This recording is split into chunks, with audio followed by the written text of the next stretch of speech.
Dr. Gatus here. I decided to do another Facebook Live. This is actually the second. I inadvertently had some technical difficulties with the first one, so if you'd like to read that, you can do that on my website, drgatus.com. This particular one is following up on the first one about, surprise, surprise, COVID-19 and my idea of the facts and my interpretations of these. So this is COVID-19 Facts and Interpretations Part 2. The first log I talked about initial facts as I see them about the current problem that we have, the COVID-19. And most of you know that it's a variant of SARS. It's called SARS-CoV-2. And the one back in 2002, I guess it was SARS-CoV or SARS Classic. The biggest difference that I see between the current situation and the past one is that this COVID-19 has incredible ability to both infect and it spreads very, very quickly. So its ability to infect and the speed of transmission, which appears to be exponential rather than geometric, is the big problem with it. We all have to remember that COVID-19 is a coronavirus. It's not like the regular influenza A virus. So with influenza A, which we know an awful lot about, the transmission is more what I call geometric, where it goes from one person to one person to one person.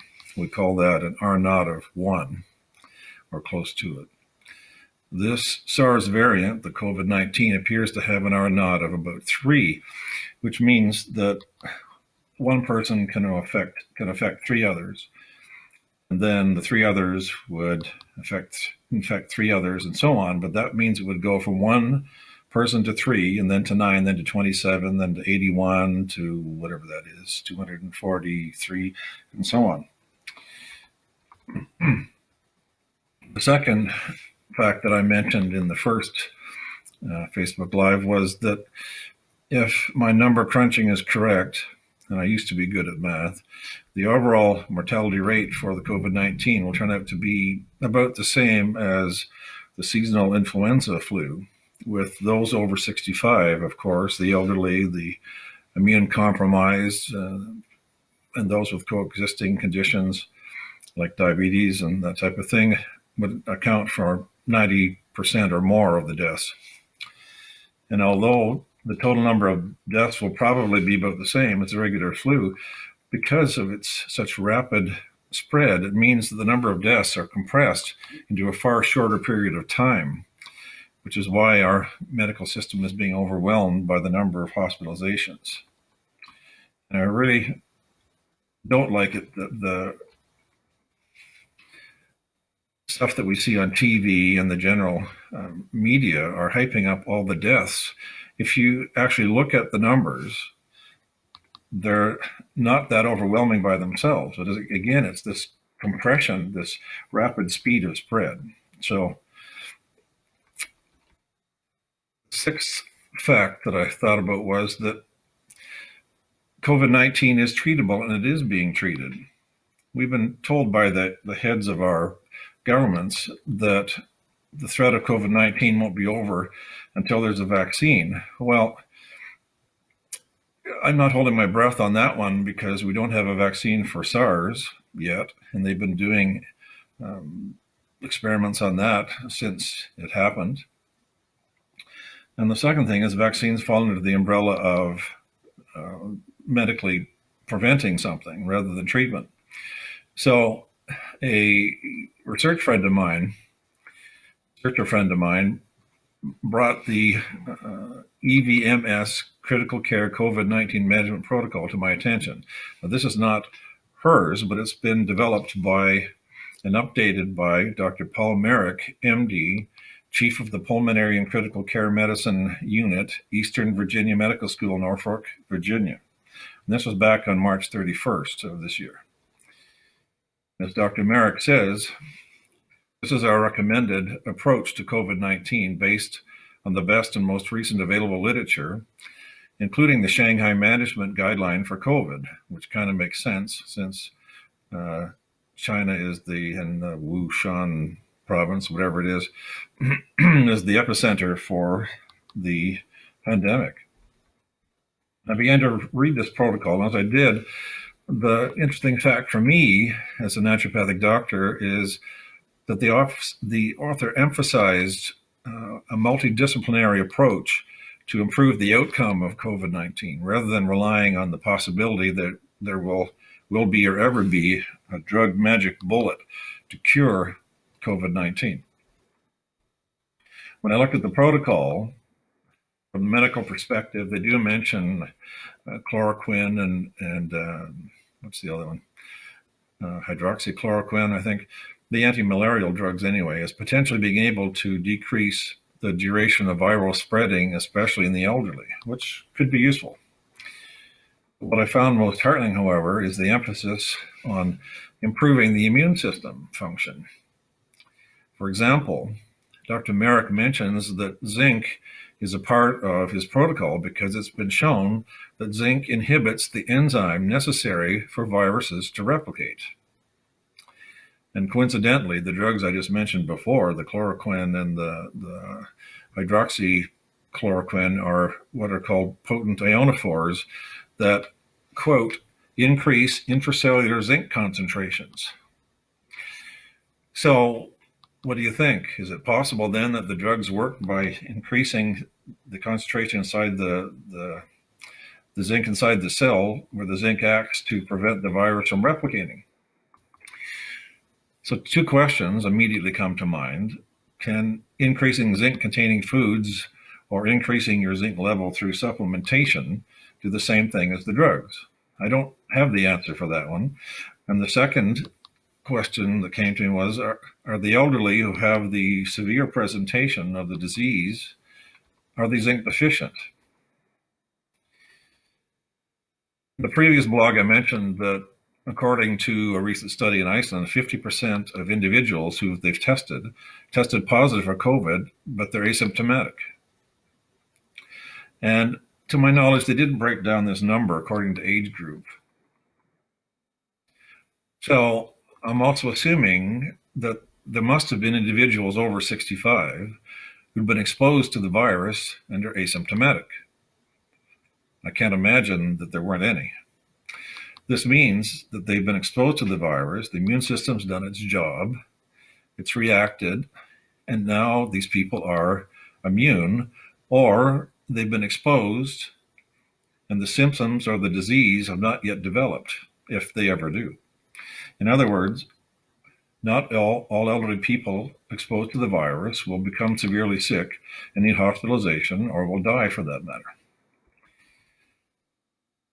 This also brings up the question then, what are the differences between the young and the elderly? Because we know that virtually no kid who gets COVID-19 under the age of 20 dies. Yeah, there might be some exceptions if they have other things going on, but the mortality rate based on some of the Korean stuff is around 0.1% mortality if you're less than 40 years old. So we kind of need to figure out what the differences are between a young person in terms of their immune system and an elderly person, and the individual who has been exposed and never developed symptoms, and the elderly individuals who develop mild disease versus developing severe disease. The thing that ties them all together, in my way of thinking, is the immune system. State of the immune system at the time of exposure. And not one of the medical experts on the news that I've seen on the media has ever said that. And certainly not the politicians and their cronies, their entourages, have ever stated publicly that it might be a good idea for the elderly to bolster or boost up their immune systems.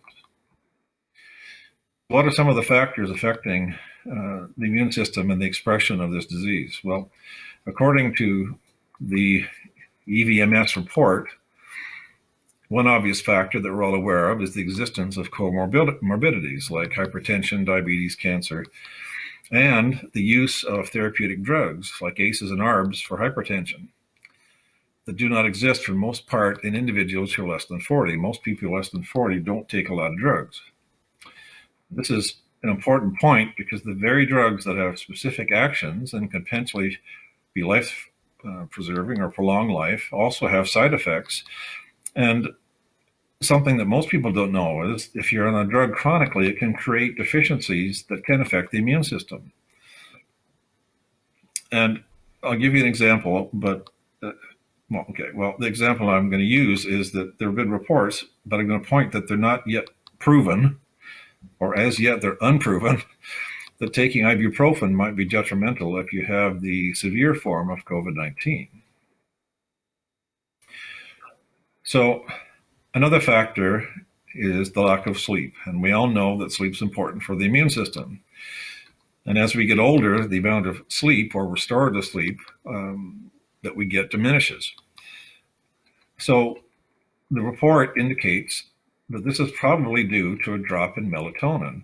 There are many things that drop as we get older, and we all know melatonin in the popular press as a sleep aid, but according to this report, quote, melatonin levels plummet after the age of 40. And very recent data suggests that in addition to being a potent antioxidant, melatonin may have the direct antiviral effects against COVID-19. So guess what? They've added melatonin to their treatment cocktail. Another factor, much of the population, especially the elderly, have suboptimal vitamin D levels. And in Canada, we kind of chronically have low vitamin D levels, especially in winter. So vitamin D supplementation should be considered in the elderly since low vitamin D levels have been shown to increase the risk of developing viral upper respiratory tract infections, of which COVID-19 is one. And it does actually affect upper and lower, which is another interesting aspect of it. Fourth factor, ascorbic acid or vitamin C has been proven to be anti-inflammatory, antioxidant, immune-enhancing, antiviral. And in China, they're using intravenous ascorbic acid, and also in Dr. Mavik's lab in Virginia, whatever I said there, as part of their protocol. And the Chinese have noticed that when they added that, and this is a quote, in the IVAA treated group, the vitamin C IV group, there is no mortality, no reported side effects of the treatment, and shorter hospital stays, often by 3 to 5 days. So I'm pretty certain that our governments must be aware of this. So why are they not using something which is incredibly cheap compared to some of the other things they can do and get the people out of the hospital quicker? And in some ways, the vitamin C appears to mitigate the potential death by cytokine storm and the advanced respiratory distress syndrome. In other words, that's what tends to kill people, and the vitamin C tends to cut that down. Then the deaths will go way down. A related factor to vitamin C is quercetin. It's one of the bioflavonoids, arguably the major one. It often accompanies vitamin C. And early clinical evidence suggests that this quercetin has broad antiviral properties. It acts at various steps in the virus life cycle, and it's required for assembling the viruses. In other words, viruses attach to the cell, the RNA gets into the cell, it turns on the machinery inside the cell, and in that turning on the machinery, quercetin appears to create a problem for it there. So that's actually a good thing. So maybe, just maybe, taking bioflavonoids and or quercetin, if you're elderly, might help to act as a preventer for viruses. Or if you have it, it'll help you get over it quicker. So I wanted to summarize this. I would probably say that besides the general dictum of eating better, like more fruits and vegetables and exercising more and getting better sleep, the following supplements, according to the EVMS medical group, may be a benefit from the treatment point of view. And if you want more data on that EVMS medical group, I believe the URL is evms.edu/COVID care. That's evms.edu/COVID care for more details. From that study, if we were treating it, we would give zinc and vitamin C, bioflavonoids, and especially quercetin, vitamin D, and melatonin. And it's from my way of thinking that if I was, and I'm pretty close to the I hate to say it, but the elderly grouping, then I would be taking these. And guess what I've bolstered in my own regimen? You don't have to guess, I just told you. Anyway, as I was thinking, other possibilities not mentioned in the report might include the following: amino acids, especially things like NAC, which has been shown to increase glutathione in the lung, and it also reduces mucus, and L-lysine, which is antiviral, echinacea, olive leaf extract, nattokinase, although that's a bit of a stretch, it helps produce fibrous material, might be useful in the lung alveoli. Maybe curcumin or boswellia as antioxidant and anti-inflammatories, plant sterols, medicinal mushrooms, vitamin A, and MSM maybe. This being said, please don't go run out and buy all of these things. I would prefer you to not consume any of them, none of the vitamins, minerals, herbs, or supplements, unless you're being monitored by the healthcare practitioner of your choice, especially if you're taking drugs for a coexisting medical condition. Please do your research and ask the professionals.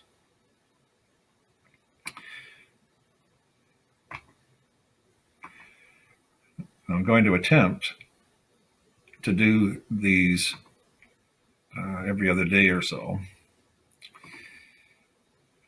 Don't hold me to it, but I'll give it a shot. And for those of you who are sent me emails wondering whether I'm still alive, I think you can see I'm still alive.